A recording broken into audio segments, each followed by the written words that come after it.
काय जयंतराव बघा, बाळासाहेब थोरात, पृथ्वीराज बाबा गेले, नाही दिसत.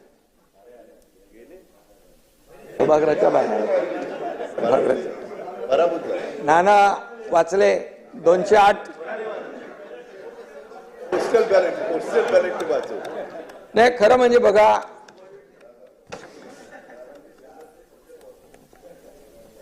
आता ईव्हीएम घोटाळा असता तर तुम्ही इथं नसताना. तुम्ही एकदा ईव्हीएम वर आरोप केले, शपथ घेणार नाही. अरे बाबा तुम्ही काय करता, तुमच्याबद्दल चांगलं बोलतोय.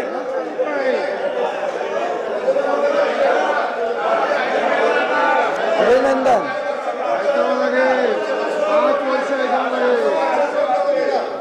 तुम्ही भाषण करताना कधी आम्ही थांबवलं का? नाना नाना कसं आहे